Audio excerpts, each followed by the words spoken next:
We're live. Amy, welcome to the show. Hi, thank you. Um, I thought we might start. I'm sorry. I know you said that all your family ask you about this all the time, but I thought we might start with you've told me you were a flying trapeze artist in Japan with a traveling circus. Can you tell us a bit more about that story? All right. So we're gonna jump right into that one. I wouldn't say it was a we'll back up the truck a little bit. I did grow up doing gymnastics. That was my first sport. Got into it seriously around age 10. Did that for about 5 years before I got into running, running track cross country.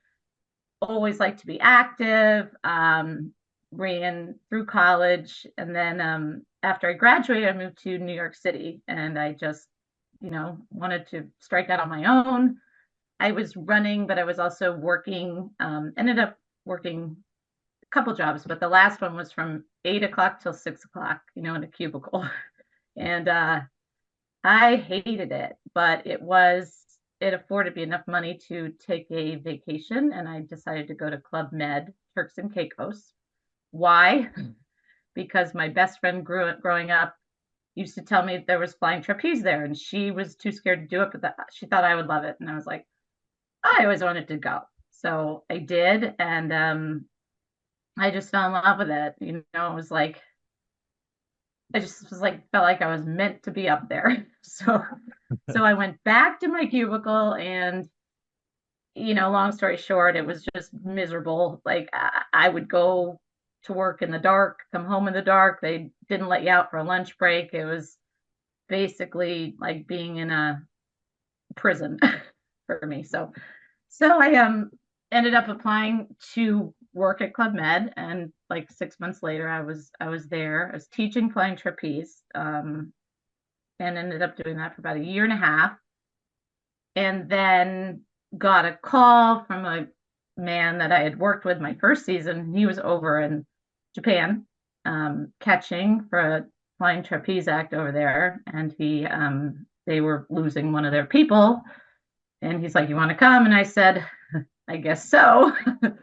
It was kind of like the pinnacle. Like you have to, I was teaching, and then I was like, "Oh, I get to be in a real circus." Well, um, so there I was, and went over, um, was living in a shipping container, basically a box with this guy who our relationship was complicated, wasn't, well, but so yeah, so I ended up over there for about 6 months, and it wasn't exactly the experience that I had dreamed of. But I was glad that I went, no regrets. Yeah. It was an experience, and now people continually ask you about it, including on people podcasts. people always ask about it, and if there's, yeah, my family at every Christmas party coming up, oh, they don't even remember. Sometimes they get my name wrong, the old ones, but that's all they could talk about. They're like, oh, you're at the circus. I'm like, no, it's 25 years ago, but yeah, it was. All right, sorry, I'm another one of those people. Um, so let's bring it back to HYROX and everything like that. So you were recently in the Stockholm race, in the elite race. You're a 50-year-old mum of five. Is that right to say? Yes, yes, Which makes yes. you, I think, by far the oldest person to ever reach the elites in HYROX. How was the experience in Stockholm? Did you enjoy that? I did. I was honored to be there. I was proud of myself for making it there. Unfortunately, I came down with COVID the week before.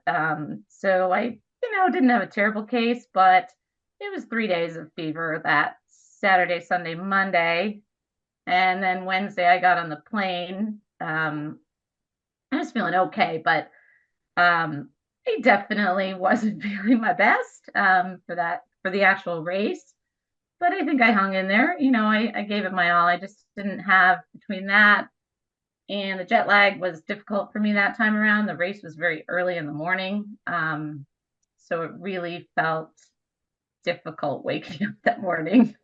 It really felt like 2 in the morning, and I drank like 4 cups of coffee, and it was enough to get me there and get me to the line. But when you just feel like from the get-go you don't have that pep in your step, and Yeah. I wanted it to be there, but I knew, I could tell that I wasn't 100% going into it. I didn't want to make a big deal of it because I wanted to go.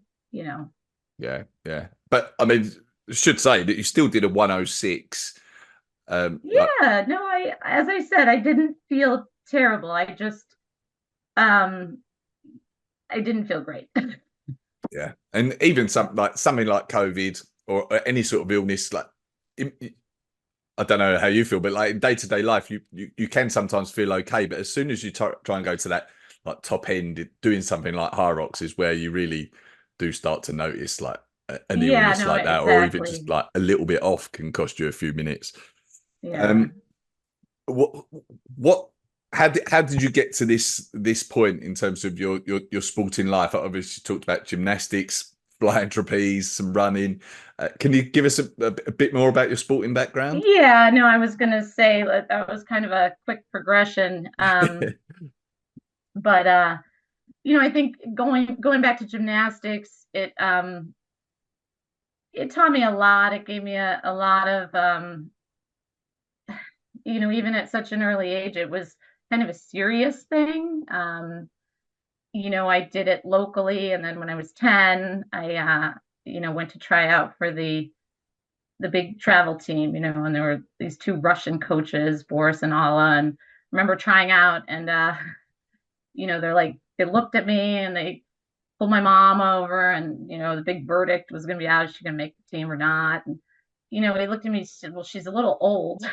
I was like, story of my life. I was 10. But he goes, but you're strong. And he goes, are you going to work hard? And I was like, yeah, I'm going to work hard. So it quickly became, it was all fun and games before that. It was just flipping around. And then when I was there training with them, it was a lot of hard work, and you started to feel some pressure, and even at 11 and 12 years old, they took it pretty seriously. They were old school. I got to understand their accents when they would talk to us, but then, they talk amongst themselves about you, and you knew sometimes it wasn't a good thing, they were saying. They didn't mince words, they didn't make you feel good. Um, it was gymnastics was a very different sport. They weren't necessarily accepting of bodies changing, female bodies, puberty. They just wanted you to stay small. And that time, it's hard, 11, 12, 13. And I think things have changed for the better in that realm right now. But there was a lot of focus on weight, and, they want you to be good and strong, but they don't want you to eat. So I think, Yeah, it's tough on the girls. But that was back in the 80s, it was like 1985, 86, 87. So it was a whole different world. So I also did soccer. I played soccer while I was doing gymnastics, and that was just purely fun for me. It wasn't the same level of sort of vulnerability. I didn't define myself through soccer like I did through gymnastics. I also wasn't as good at it. I could run all day, but I wasn't very good at getting the ball away from people, or stuff like that. But and it's like you'd win a game and it was great. You'd lose a game and it was okay. You'd still go out for ice cream afterwards and be happy. It wasn't like gymnastics where if you fell off the beam, your coach would scream at you and walk away. So I did gymnastics through my freshman year in high school. At that time, I also started running cross country and track. And again, when that started out, it was like, here's another fun thing, like, this is fun, this is easy, I'm not gonna fall on my face, during a back handspring on the beam, or there wasn't that element of physical fear that I was getting to in gymnastics, where I kind of dread going to practice. because, I was actually scared, scared to fall, hurt myself. So that was sophomore year. I had stopped gymnastics and then fully committed to cross country and track. And again, it was fun in the beginning, but then you'd set a standard for yourself, and there was the pressure to always get faster and faster. And it was a very middle distance running, as you know. It's a hard sport too. It's not easy.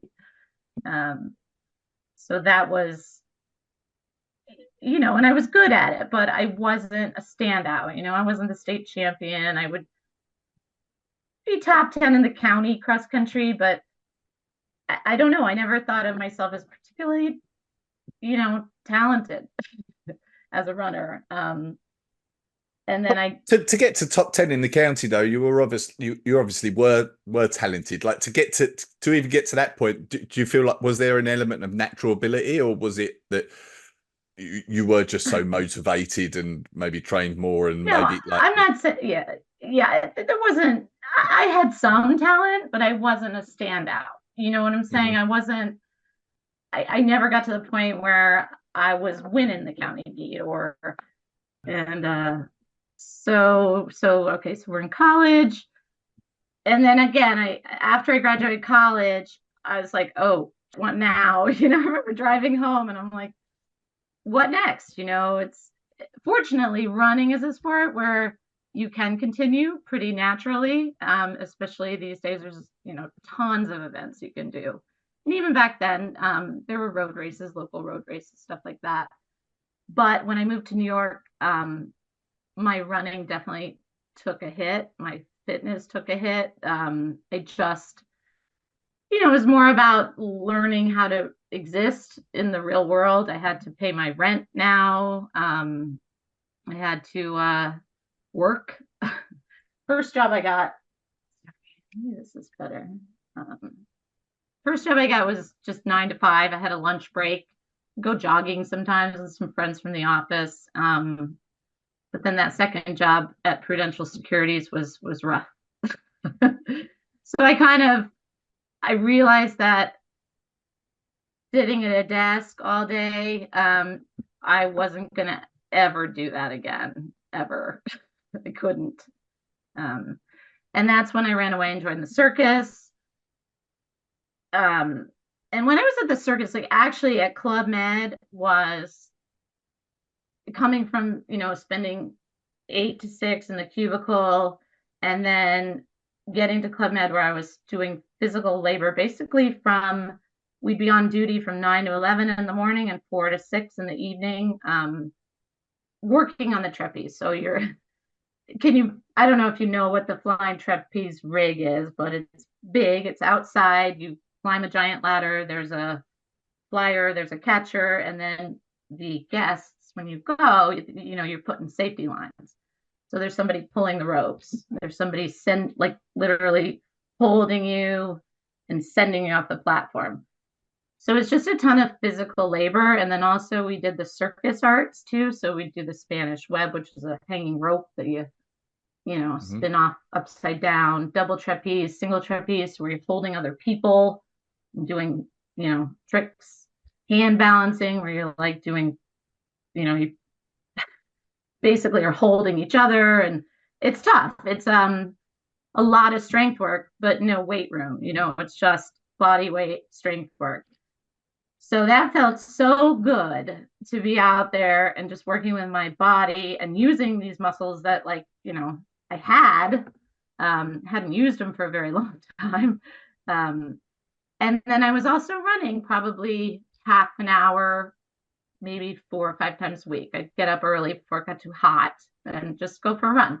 So in my mind, like now that I think about it, the way I was feeling was probably similar to the way hybrid training makes you feel, because it's that combination of cardio and just strength work, even though it wasn't in a weight room. But I felt really good. Yeah, And then it's an interesting point. Like, you wouldn't traditionally think of like hybrid training as like gymnastic work, and then going for a run or something like that. But it's a good point. Like there was that hybrid training almost without thinking about it that you were doing, right? Yeah, I mean, a hybrid wasn't even a thing. This was when was this? 98. 98 I started in the at Club Med. And yeah, I mean, it just felt so, I just felt much healthier. I mean, I felt like when I was at that year in the office, I just started to feel sick, like mentally, physically. I remember getting bronchitis that winter, and it just never went away. And it just, as like something, I have to change. Like you can't, like if you get to feeling like that in your life, I think, and you can make a change, you have to. Hmm. So yeah, and then my like dream, of being a trapeze artist in the circus like came true with that phone call. So I had to go. And it just was different. It was very different. It was a lot of pressure. I felt way over my head, because I felt like my skills weren't there. The other people in the trapeze group had been in a circus family. These circus families, it's just like generations. And it wasn't about practicing. It wasn't about interacting with people, about having fun with it, about teaching it anymore. It was just about like not falling, not screwing up so the producer could sell more tickets, so it's again like the deeper you get into a sport, the more pressure it comes with, the more expectations. And for me, it just that didn't last very long. It lasted about 6 months. Also, my personal living situation wasn't working out either. So I came back, and at this point it was 2000. So just then, and I was 28 or 20, 27. 27, yeah, 27. And I was kind of ready for, I mean, I never was very happy at Club Med, and I almost wish that I hadn't gone to Japan, because I felt like I could have stayed doing that very fun, healthy Club Med carefree lifestyle for longer. But I also knew that I wanted to have a family. I knew that I didn't want to raise my family. Like when I was in Japan, this couple had a 2-year-old, and he slept in a like a plastic, those plastic drawers that you get, Right. just like that you stack under your desk. Like he just, that's where he slept. Like, and I was like, where's this kid going to go to preschool? Like nobody, we're in a field. Like, I mean, it was like monsoon season by then. We were in the south of Japan. It rained constantly. Like there's mud. You had to go through the mud to go to the bathroom. And I was like, and this kid's living there like that. And they weren't gonna go anywhere. That was their gig. So I knew that wasn't for me. So around 2000 is when I started triathlon. I also reconnected with my now husband. Um, so, and he and I did them together. It's very romantic. He made me put on a wetsuit for the first time ever and go swimming with him, and I hated it. I was like, what is this? Um, but we had fun with it. We did some local sprint tries, Olympic triathlons. We went into the Bahamas and did this Conkman triathlon. So that's kind of how that started. Okay. And I could keep going, but I still haven't gotten to HYROX yet. But basically, so around that, then by 2002, I was getting married and getting pregnant at the same time. Getting married and got pregnant Okay. at the same time. But So the triathlon has stayed with you for many years, didn't it? You were doing that for quite a period of time, even after you had kids. Yeah.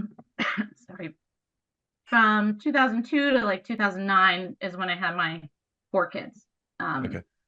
Four of the 5. So the 4th one was born in April of 2009. So during that time was basically, triathlon focused as much as I could, because getting pregnant and having the babies. It all happened very quickly.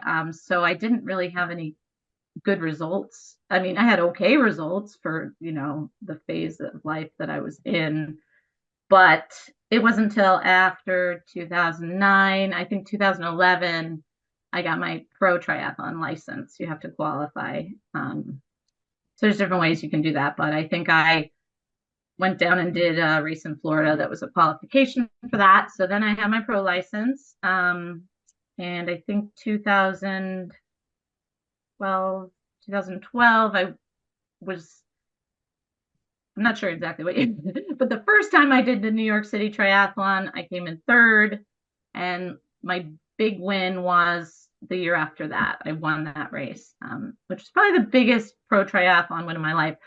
But that's also the only race that I could win because I was such a crappy swimmer.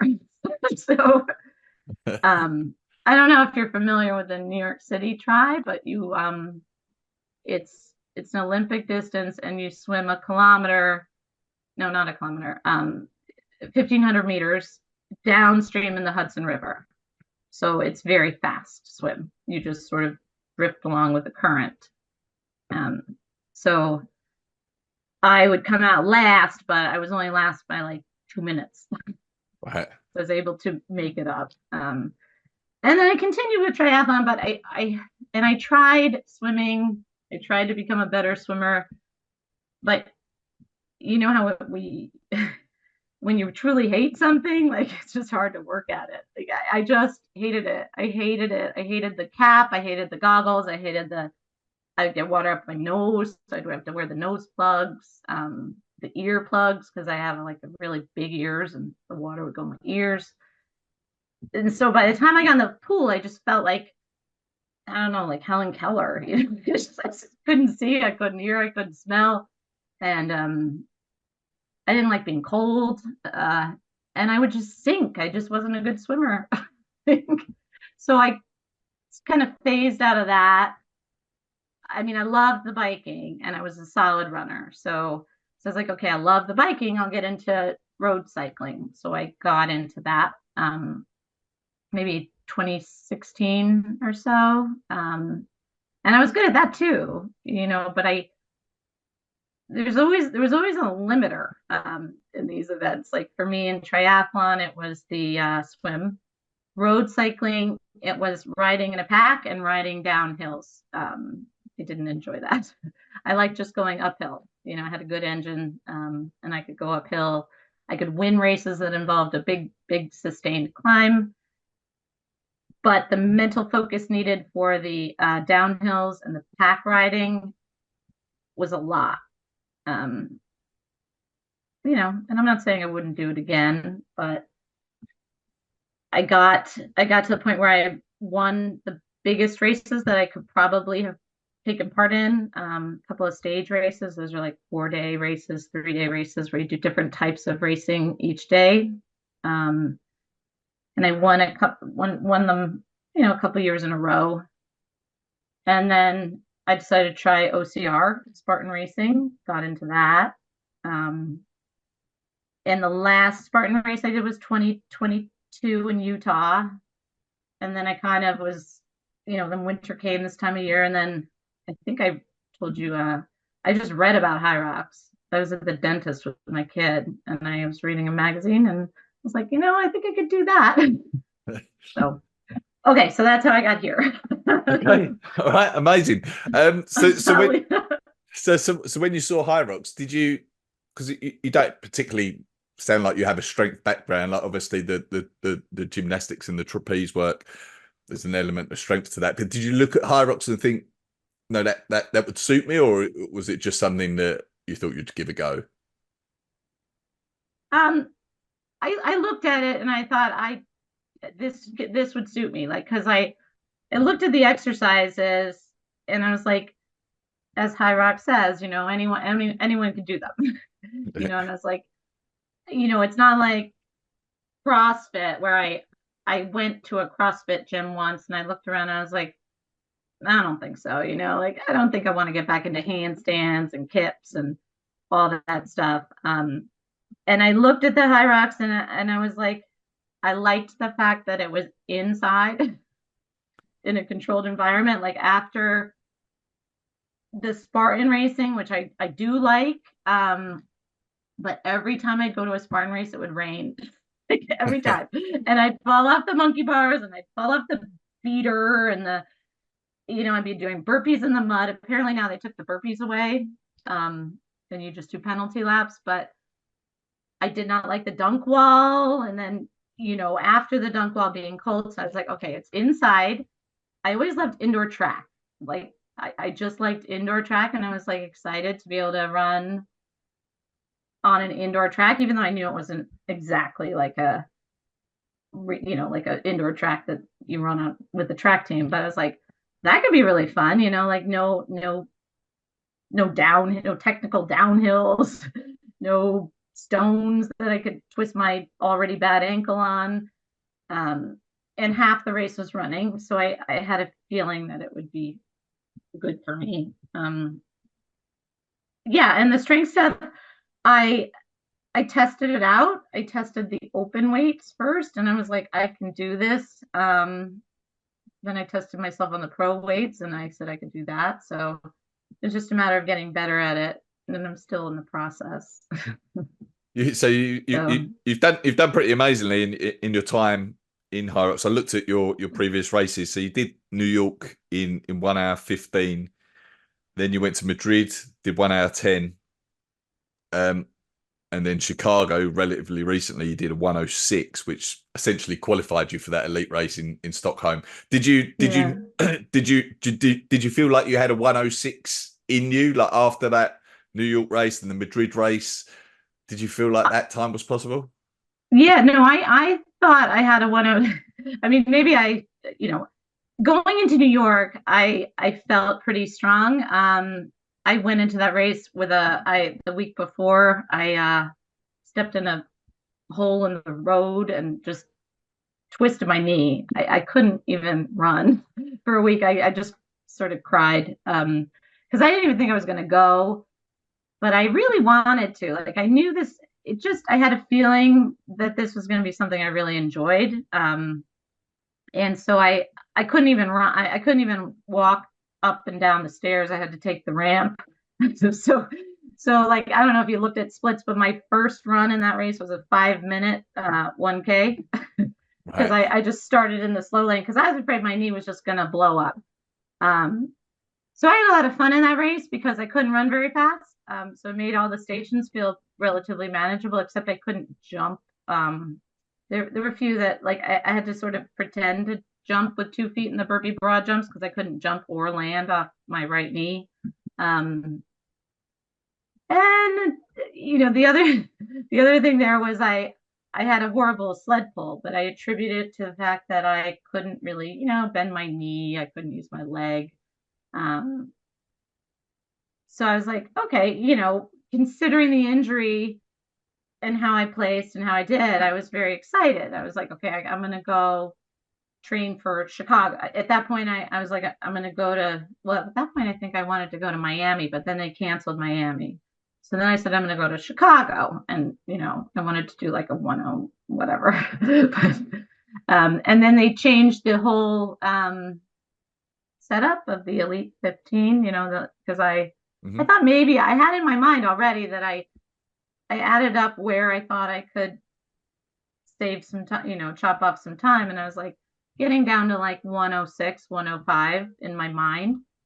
And I was like, I should go. I think maybe I should give qualifying for the Elite 15 a chance, especially with the roll down.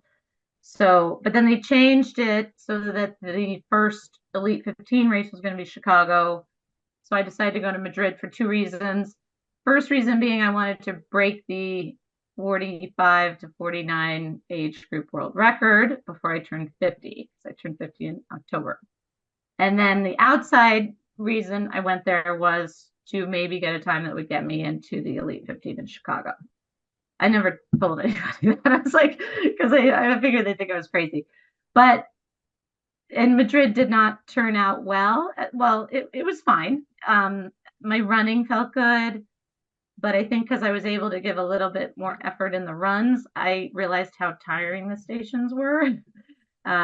I also didn't practice enough on the sled pull. I got stuck completely on the sled pull, and had a couple technical issues like on the lunges. I had those super shoes on and I hated them. Like I was wobbling. I felt like I was going to fall over. So I changed the shoe thing after that too. And I got nailed on my wall balls there. Like the guy just said, you have to go lower. And I'm like, I'm going lower. I swore I was going lower. And every other one, he'd be like, lower, lower, lower. And then I just kept missing it. It was like 7 minutes. By that point, I knew I wasn't getting the 107, I think. What's the age group? It's a 107 something for 45 to 49. Anyway, it was out the window. So so yeah, so that didn't go well, but it did show me what I needed to work on. So it was a learning experience. Well, you've done amazingly. Do you think like you're at 106 now? You've run 2 106s. Do you feel like there is still improvements to come? Yes, yes, I do. I don't think like, I don't think like, okay, I'm 50, I better be, it's just going to go downhill. Like I definitely, um, I need to get a ski erg. I've been on a ski erg 4 times now in my life, one at each race. So I think if I train on that a little, I could take off a few seconds there. Wall balls, I'm working on constantly, and they're getting better. I had never done a wall ball before March ever. I didn't even know what one was. So I was like, why would somebody want to do that? But yeah, no, now and now I actually don't dread them. Like I'll do them in workouts, and I kind of they're becoming comfortable enough that I can, not that they're fun, but I'll go and do them. It's not like, oh, wall balls, and then I walk out the door. Whereas, I was gonna say, like you saying about you've only been on the ski 4 times, never done a wall ball, and I sent you that survey before the Stockholm race, and I was going to read out some of your answers. So that how long to run a marathon? No desire to run that far. Last time you did a half was in 2014. Your 3 rep max squat, deadlift, and military press never done before. 2 kilometer ski. Honest truth. I've only been on a ski at the HYROX races I've done. 2 kilometer row, probably around 9 minutes. no, I did one for you. I did one for you the other day. Oh, It wasn't okay. it was 8:40. I did an Okay. 8:40. Okay. Um, Okay. But but it's before not that, in the you've never rode. concept too. No, I just did one for this because I was like, I think you might ask me. I just found it. I found it interesting that like there was so much like you couldn't answer or never done before, and you're still in the elites. It's a fairly amazing achievement, and shows like you do have potential to improve a lot more in the race. Like more skiing, more rows, more strength work, maybe if you feel you need it. All those things, like it shows like there's untapped potential in there. Yeah, well, that's why I think, I honestly think that if, I think I could do healthy if I go in healthy with a training block. I think I could get into the 104s. I do because I've been slowly getting back. Like my sled pull in New York was in the sevens. Madrid was, I think, five in the sixes. Maybe it wasn't much better, and that was fully healthy. That was when I was like, oh shit, I just suck at the sled pull. So I really started working on. I was like, okay, I got to do some. I do the rows, and I because it's a pain to set up that at the gym. I don't know. It takes like 10 minutes to load the sled. And then, you got to attach the rope and the beaner and then switch it around and then you got to unload it. And not that I'm in that much of a rush, but it's like, I don't have my own turf, down in my basement in my own sled. So I got to set it up. And it would be one of those things where I'd be like, do the sled today or go home for lunch? So but I started doing the sled. So anyway, so it's gotten progressively better. And I think even between Chicago and Stockholm, my sled pull did get better. Even though I didn't feel great in Stockholm, it was under, I was in the fours at least, which is still bad, but it's getting there. My sled push, I don't know what I do, but like I don't have a problem with push. Like I don't practice it that much. Like I do a lot of, we'll get into maybe some of the training specifics, and I've had some injuries that have sort of put me on kind of a different path than a lot of people, maybe runners follow, but the sled push is something I don't struggle with. I don't know why. I was gonna say you had the fastest sled push in Stockholm actually, which is amazing. Like again, going back, like you told me you haven't done much strength work, much gym work, much squatting or deadlifting, but still you push the sled faster than anyone else in that elite race.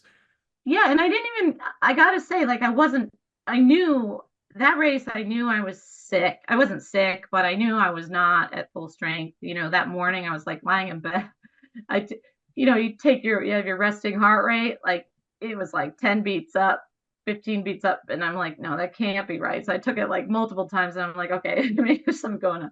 But I was not 100%, and I didn't go smash the sled push. Like I just gave it the same effort that I gave everything else. And actually my fastest run was after the sled push. So I don't know, like it wasn't like I'm gonna win the sled push. I didn't go out and say that. I just, for some reason, it's not a hard one for me. That's good. One reason might be I know you mentioned like you're good at your cycling, and I know that's not like as heavy as that sled push, but I know when I spoke to Dylan Scott, who doesn't have crazy strength numbers either when we talk about like some of these numbers, but he thought that maybe one reason was the amount of cycling that he does, that he can still move those sleds relatively well. Yeah, as I said, with the cycling, I was very good time trialer, and very good on the uphills. I just climb like crazy, and I also do a lot of I had an injury years back, two bilateral. I had proximal hamstring tears, partial tears, like where your hamstring connects to your glute on both sides. Back probably in 2013. I was still, yeah. And I fought through it for years, and I'd still try to run some 5Ks, 10Ks, but eventually got to the point where anything faster than a 7-minute mile, I just have this constant pain. So I just stopped running speed work for a very long time. And I started running just uphill, and doing the Stairmaster and doing the bike.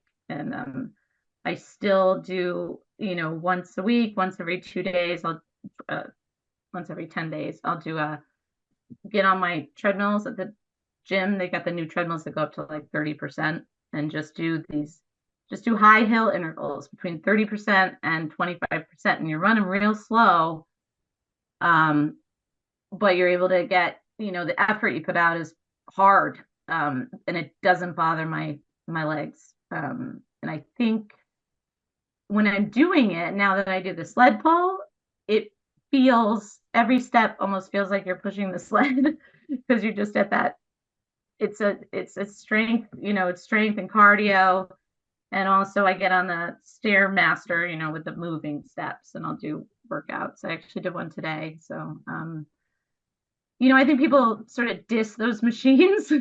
They're like, oh, you got to run. But in the course of that was a long standing injury. Like 10 years, like that bothered me. I was able to do those machines, build the strength, and let my body recover. And now for some reason, I can do the speed work now that I hadn't been able to. And I hadn't done speed work since August 2022. Nothing. That's when I started again. And I started so slowly. Like I put the treadmill on, I go like 6:45 minute per mile pace, and it felt like I was sprinting. Like it was just, oh. So these like incline treadmill workouts, like give me the specifics of what that looks like. You put it on what's the incline and what's the interval? How long's the interval? How long's the rest? Yeah, I'm glad you asked because a lot of people will say, well, how many miles a week do you run? And if you count those miles, it ends up being very little because you're going so slowly. Um, I'll do like a ladder. Here's one. Last one I did, I think, was a longer kind of longer intervals. Put it at 30%. Run, and then I run in vertical feet. Like I'll do 600 vertical feet, 550, 500, 450 on about 1 minute recoveries. The speed I'm going, not very fast. You're looking at like between 3 miles an hour and 4 miles an hour at those inclines. And I'll usually shake it up. Like I don't do everything at 30%. I'll do like 30%, 29%, 28%. I'm a big fan of ladders and sort of starting with a longer interval and then cutting down the time mentally for some reason. It's just easier for me. I don't know. A lot of people like 8 by 1 kilometers. That's, you got to do 8 by 1 kilometers. You got to do 4 by miles. And those workouts remind me of high school and college. And for some reason, I just like to change it up a little bit. I'd rather do, as I said, a ladder or something like that. But yeah, those hill workouts are really good, and they don't. I don't think they create the muscle damage that running speed work does. Mm-hmm. So you're Yeah, doing that like once every week or 10 days, you said, but you are doing some speed work now, are you? I am. Yes, yes. I try to do. I do. I think as you get older, it's important to do. Not to settle into like just a tempo pace. I mean, tempo is important too.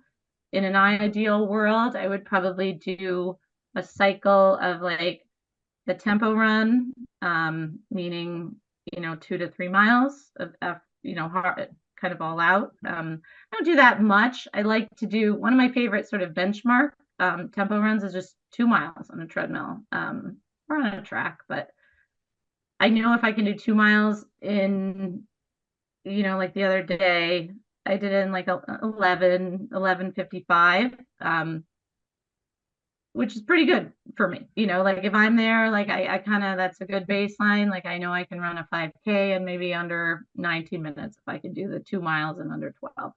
So I think it's good to do something like that, just to keep yourself honest every now and then, because it's kind of like, I don't know, I equate it to maybe like the 2 kilometer row, that's kind of the same time frame, 8 minutes, 9 minutes. This is more like 12 minutes, but it's just a tough effort. And it kind of shows you what 5K shape you're in, I think. And not that 5K necessarily equates to HYROX, but for me, it's a good sign that I do have some speed in the legs. Mm-hmm. But anyway, so there's that. And then I'll do, you know, um, for speed, some days I'll do like sort of a one tempo interval, maybe like a mile and a half or a 3K, like 1.8, and then do a set of 10 by 1 minute, descending intervals on 1 minute rest, starting at like, usually those will be sub HYROX pace for sure. For me, they're currently like 10 so like 550 mile down to like a 530, 520 for the last one. And that feels fast for me right now. Yeah. um, Are you you know, doing much? Are you your zone two work and that? Because you mentioned the injury and you're careful around your injury. Are you doing like long, slow, steady runs, or is that off feet that you're doing your slower work? I don't do a lot. I don't do a lot of long runs outside. I try to. I like doing them on the trails if I can. I do a lot of biking. A lot of biking. I love biking. I just have my bike set up in the garage. It's I don't what I don't like are those air bikes, with the arms. I find them annoying. Like I don't understand like why, and maybe you can explain, like they get harder as you pedal harder. The Yeah, it's the resistance, what is the point of that? Like, in what world is that real? Like, it's not real when you're riding your bike on the road. Like, if you start to pedal faster, usually, you just go faster. You don't have to pedal harder. It's like being punished. But I don't get it. it's good for the shorter, like the shorter bursts and the like the intervals and shorter, quicker work. I remember when I first went on one, because I was just like, oh, it's just an exercise bike, this will be easy, and then like 15-second blast on it nearly killed me. So Yeah, yeah. like, you don't see them people on those for like I mean, that's like not a zone 2 thing, is it? I mean, Typically, I've not. never seen, You can do. yeah, well, I've never seen anyone on them in my gym for more than like 20 seconds. And No, then they get off. no, you can. I mean, to be fair, like, I've spoken to a few people, even when they've been injured with running and been able to still do those. Like, it's probably the thing that if you do it at the right pace, most closely replicates running, like more so than row or ski or anything like that. Obviously, so it certainly can be used for the zone 2 stuff. Yeah, Yeah. yeah. But okay, the one thing about biking is the a lot of in my mind, a way to make biking simulate running is to do it at the same cadence as you're running at, which Hmm. is about 90 RPM, 90 to 95. So for me to get up to 90 to 95 RPMs on those air bikes, I Oh don't yeah. think that's possible. No, no, no. Like, yeah, no. So when I ride, I'm trying to simulate the cadence that I would be running at. And there's no way on those things. So I have my old road bike set up on a Wahoo trainer, which gives me, my watts and my time. And I do a lot of that. I do try to get out more and more on the roads though. Um, but How I many don't put how many in a hours of lot of bike miles. work are you doing a week?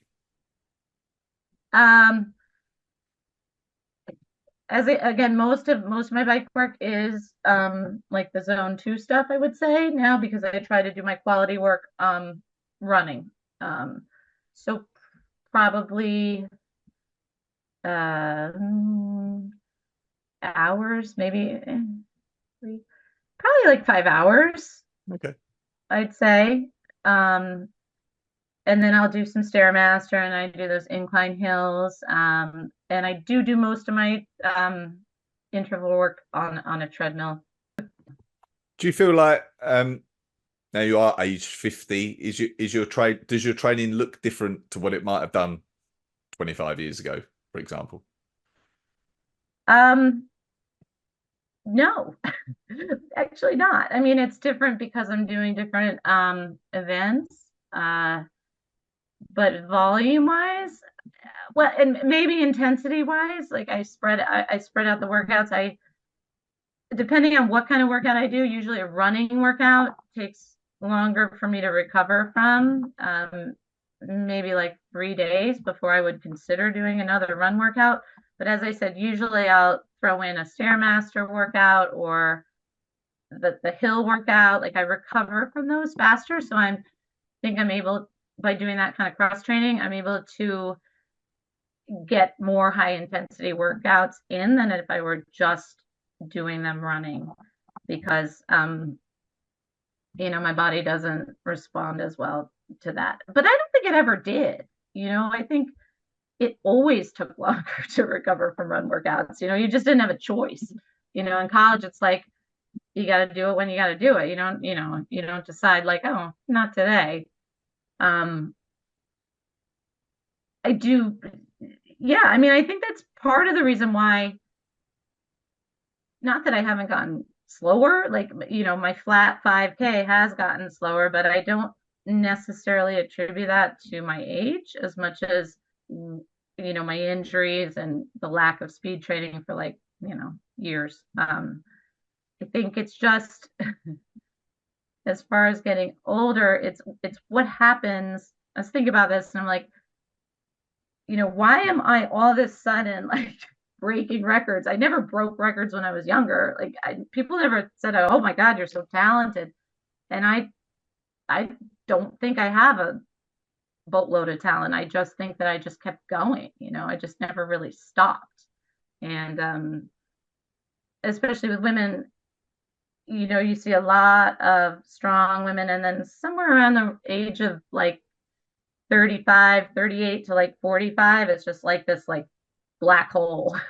Like, so, the time differences between these women at 38, 37, and then like 45, 46, they just drop off and there's just not as much competition and you get a lot slower. And I'm like, I don't think biology drops off like that in physiology. I think it's more of a gradual slope. I think it's more what's happening as far as family, and pregnancy and having babies and sort of society. Not that society causes the drop off, but you really, in order to train through all that, it's tough. You have to really want it. But I don't think it's biologically, impossible. I don't think you just have to, it has to be a big priority. Is it like you said, you have to really want it? Is it like do you really want it? Is it Mhm. what is motivating you? Is it that you just enjoy it? Is part of your life? Is it um something? Are you motivated by trying to win an age group or something like that? What's kept you going? Um, yeah, I think back, I never, yeah, I guess I just never I wanted both, I wanted to have my babies, but I also just loved competing. And didn't, I didn't see pregnancy as a reason um, to stop, I just, and there's a lot of thought, like, oh, you're pregnant, just, that's what you are right now. Like, you're pregnant, like, just focus on growing this baby. And of course that's your number one priority, but in my mind, like, I could have it both ways. Like, I'd still be growing the baby. Like, I didn't have to just sit there and think about growing the baby. I could do other things, um, which isn't the most popular attitude. There's a lot of, oh, just be grateful for what your body's doing. And I hated being pregnant. I really did. I mean, I loved like the fact that I was pregnant, but it's like from like the first minute, I was like thinking like, okay, this is gonna be 9 months of like damage control, and it's almost embarrassing to have that attitude because people would be like, oh my God, what's wrong with you? Um, but I always, the babies were no worse for it. Like I had like all my babies were on time. None of them were preemies. They were huge. My fourth son was like over 10 pounds. So like, it's not like they were suffering, Yeah, but yeah. I just, I'd go to the gym and people were like, why don't you just take a day off? And I would if I really needed to, but I just always knew like once the baby was born, I came home from the hospital, I was like set free. I was like, so like now we could go. Um, and I think, I wish I saw more pregnant women at the gym. I never see them. I remember it's just, people like Lauren, didn't she do that race 7 months pregnant? Yeah, Las Like Vegas. that's Yeah. over the top. Like I never did that. I stopped running at like 4 months. Like, but I did other things. I always did something. But yeah, kudos to her for doing that. Because it can be done and it can be done. But and then the problem, not the problem, but the harder, even harder than during pregnancy, that's like part one. But then you have the baby and you're like, well, the baby's up, but you got, so you just have to wake up and you have to think like, okay, when am I going to get my workout in? How am I going to get my workout in? And the first baby, it's like, doable. But by number two or number three, I think a lot of people just are like, forget this. It's not worth it. um, because it's just a lot. And I don't know. All right. But I loved it. it's a way of, it was a way of just, even if it was an hour and a half, like I used to when they were little, my only time, I'd bring them to the local YMCA and there's a kids club and I'd get an hour and a half. Um, and door to door, like, drop off to pick up, it was an hour and a half. And you couldn't leave the building. Because if your kid had a fit, they'd come find you. So I just, it was like a sprint, like get on a machine. If my machine was taken, I had to figure out another machine, do the workout, go pick up the kid. So there wasn't a lot of time for recovery and stretching and foam rolling and all that stuff, which is probably what contributed to some of my, muscular, problems I had. Just got stiff. Right. But I don't, again, yeah, it's tough, and it just goes on and on. It's years. So I think that's where a lot of these athletes that are super talented, and maybe if maybe athletes that have success earlier on, real success, their cup is full, they're done, they don't need it anymore. I just sort of never stopped. Yeah. But I think that's part of it. Yeah. Well, what you've done is amazing. This chat's been fantastic. I just one more question that I had for you is what's been your most amazing experience in sport through your lifetime? What jumps out as you has been the best experience that you've had? I was thinking, I'd have to say, I've had a winning that New York City triathlon. Definitely a great day. It was one of those days, like, that's an interesting race because you have to dive off the start at like 5 a.m, which means you got to wake up in your hotel room at like 3 because you have to ride your bike to the start and then walk a mile to the dock, and then so it's a tough race to do, but and then you ride up and down the highway there, and so I was in, I think, second place coming off the bike, and then you run up 75th Street to the Central Park, and about halfway through the park, my whole family jumps out. They're like, "You're winning! You're winning!" And my husband's there, and it just meant a lot. He's always so supportive of me. I couldn't do any of this without him because, I'm basically a stay-at-home mom. I do, I make some money here and there, but I have that luxury. So seeing them all there, and you're winning, and I was like, okay, I'm so tired, but I'm gonna keep going. And I ran that 10K faster than I've ever run any 10K, even just fresh. And I don't know how it happened. It was just one of those days where you run better than you ever think you could, and it was pretty amazing. So yeah. Awesome. All right, brilliant. Well, thank you so much for this. Well done for everything that you've done so far, and excited to see what you can do for the rest of the season.